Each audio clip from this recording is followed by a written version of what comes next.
Hidden deep within the Sahyadri hills of Maharashtra lies a breathtaking marvel of ancient craftsmanship, the Ajanta Caves. Hello, very good morning internet.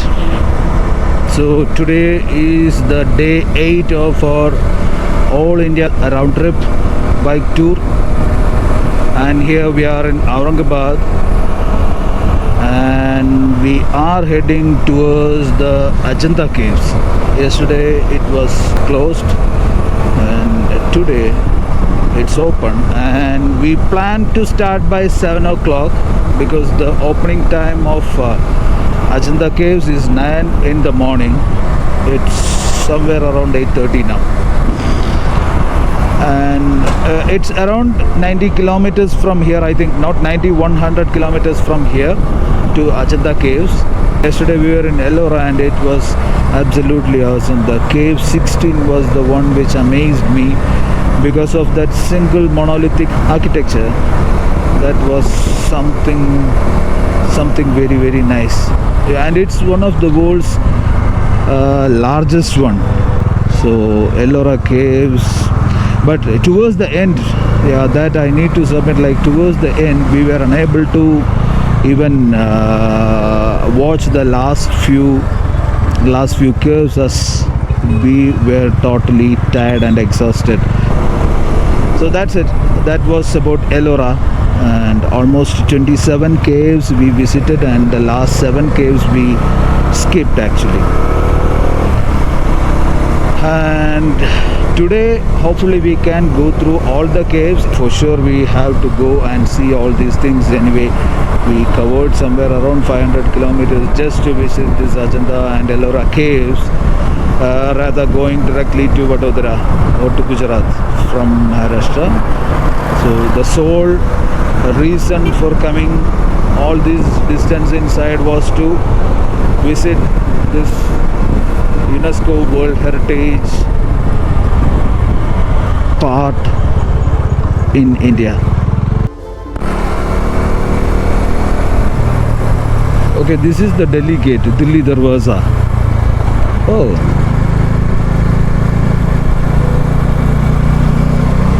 so nice. Till now it was pretty nice road. In between there were some places where the road work was going on, but this is the longest stretch, I guess, with this kind of terrain. It's not mud, it's kind of slush. Blah. Oh my god. Ayyo. Chata vandi ondorale cholidirukkuve.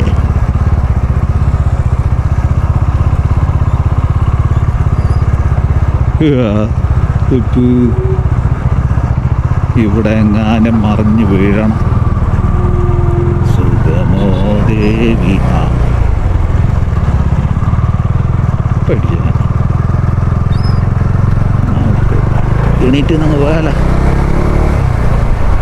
ചുമ്മാ കൂടെ കാണിക്കണം. ആവോ ഒന്നാ പിടി. അയവ അയവ അയവ അയവ അയവ അയവ അയവ അയവ അയവ ആ വാ വാ വാ വാ വാ വാ വാ വാ വാ വാ. പിന്നല്ല.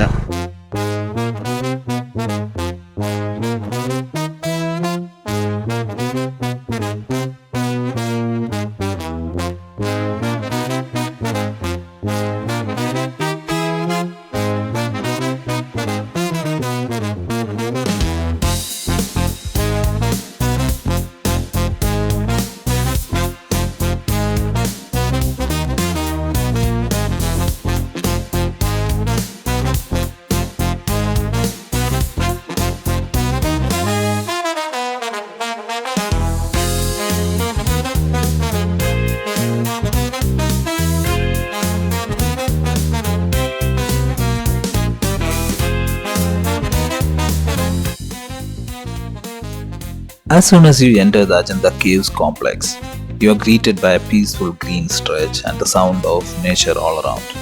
The air feels cooler here, especially under the shade of tall trees lining the walkway.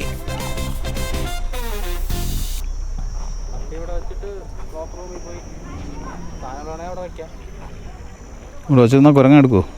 കുരങ്ങൻ കുഴപ്പമില്ലെന്ന് പറയുന്നത്, ഞാൻ ചോദിച്ചത്.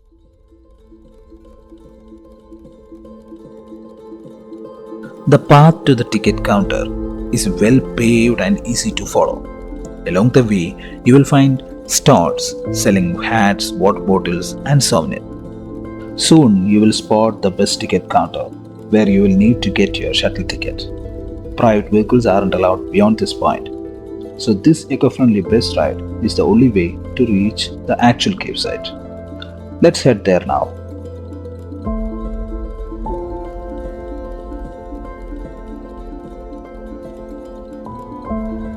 And this, it's a blueprint of a lost world.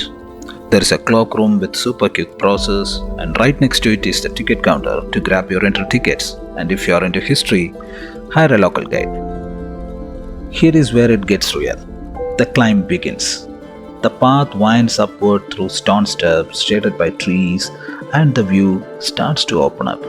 You might get your first glimpse of the caves carved right into the cliff.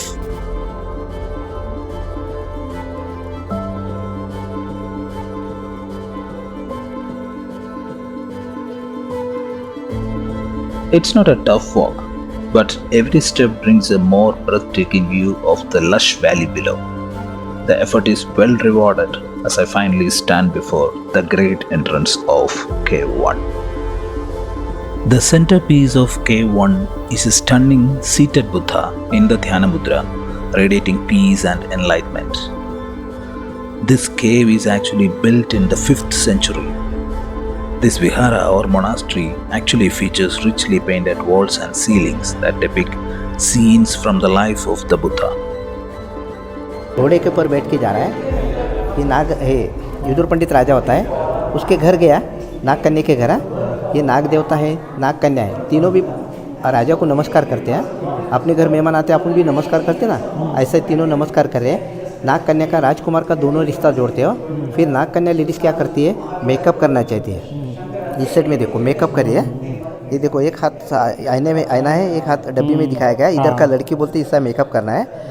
देखो नीचे देखना है, राजकुमार घोड़े के ऊपर बैठ के जा रहा है, ये बारात लेके जा रहे हैं।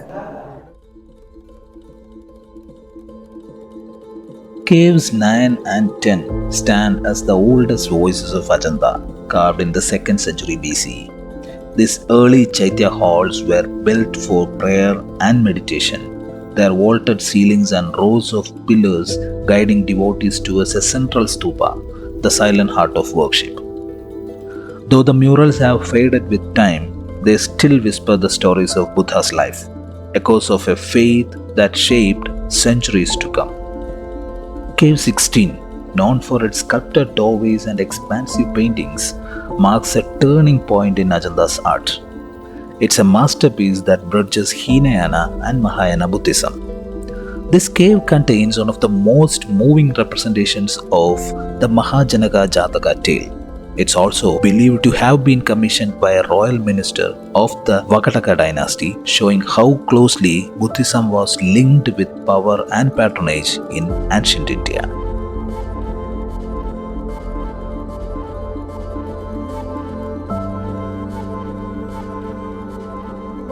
We conclude our journey at Cave 26, home to the magnificent reclining Buddha.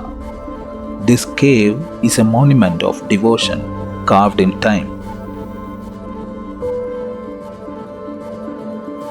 It's a grand Chaitya hall crafted in the 5th century, marking the pinnacle of Ajanta's sculptural brilliance. Inside, rows of solemn columns lead your gaze to a towering seated Buddha, calm and unwavering. But it's the scene beside him that stills the soul, the Mahaparinirvana, where the Buddha lies in his final moment before attaining nirvana, surrounded by silent mourners. Here, stone breathes emotion. Every carving, a frozen prayer, every shadow, a memory of transcendence. Ajanta is more than stone and paint. It is the silence carved into the cliffs, devotion etched into every wall.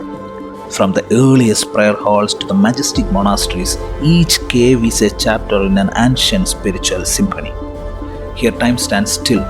The echoes of monks, the flickering of forgotten lamps, the brushstrokes of unseen artists, all linger in eternal stillness. Ajanta does not merely tell the story of Buddha, it breathes the soul of a civilization that once paused to listen, to feel, and to believe. And as we take our final step away from the rock face, we carry with us not just memories, but the whispers of timeless wonder. After an incredible journey through Ajanta Caves, we are leaving Aurangabad, the city of gates. We spent 3 days and it's time to say Alvida to Aurangabad. A huge thanks to Shaini Rajkumar, the bullet lady from Kerala, for introducing me to Sean, biker from Aurangabad. His hospitality was nothing short of amazing. We just spent 2.5 to 3 hours, which is not enough to explore the Ellora caves. But still, mostly all of the caves we entered, we have gone through them. We took photos, and videography is prohibited, and also photographs can be taken without flash. So that's the rule over there, and there are restrictions as well. So in the case of Ellora, you have to park your vehicles 2 kilometers before the entrance of the cave. So from the parking there are buses, AC and non-AC buses, which will take you people to the entrance of the cave. So you take the tickets, go inside. There is a cloak room available where you can keep your bags and other things. Usually they will be allowing only bigger bags which can be kept over there. A must thing that you need to do is take a water bottle full of water with you, because for sure you will be tired. And another thing is, mostly in Ellora Caves, it's like majority of part is around Buddhism somewhere, and the paintings as well. Mostly it is the 2D paintings which you can see, and yeah, they are trying to catch us, but we don't have time to play with them. Let's go. So anyway, that's the thing about Ellora. We finished the Ellora thing, I think, by around 3 o'clock, and started from there heading to Vadodara. But that was for sure we cannot reach Vadodara in time, because they were showing like it will take around 9 hours. So even if we don't stop for food and fuel or for any other stops, still it will take somewhere around 11:30 or 12 o'clock to reach Vadodara. So we are not taking any risk. We are completely tired today because of the sun. Dude, you have made us like this. Anyway, so what we planned is, we planned to go half the way. I don't know if it is half the way, but yeah, mostly half the way, I guess. It's Shahaba, which is for us from now, it is around 30 kilometers, which seems to be a good town on our way.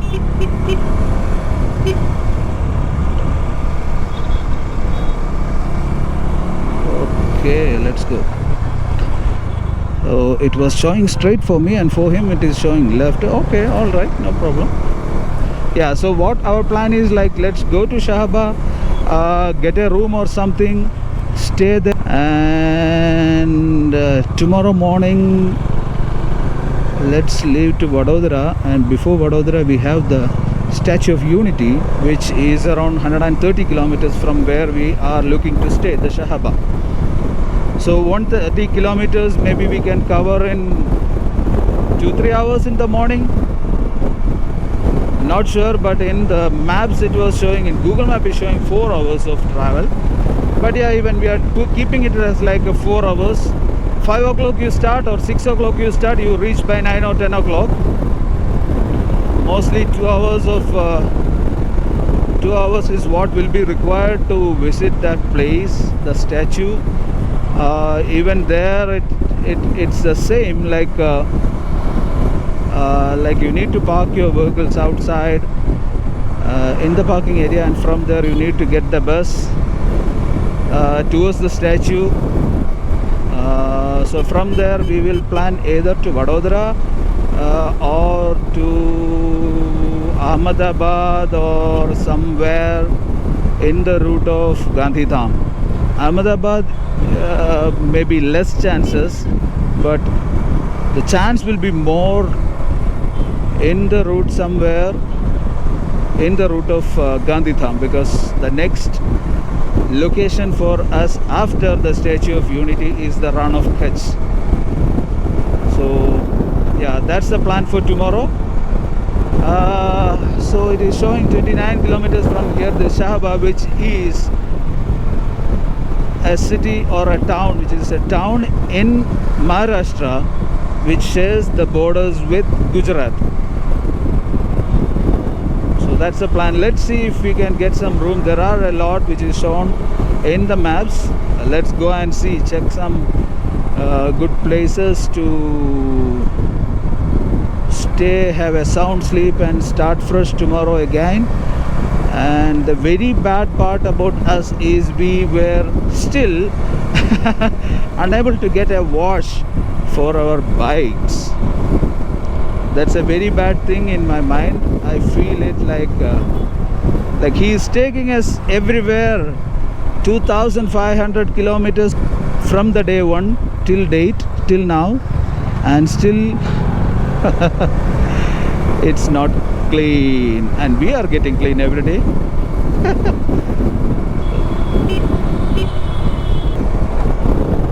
It's not fair.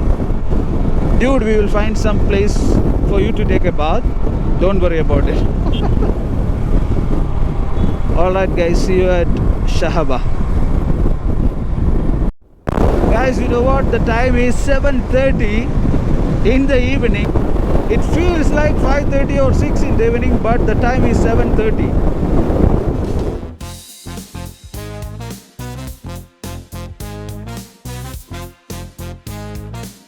If you enjoyed this journey through history, make sure to like, comment and subscribe for more incredible explorations of India's hidden gems. Let me know in the comments which cave fascinated you the most. Until next time, keep exploring, keep discovering. See you on road.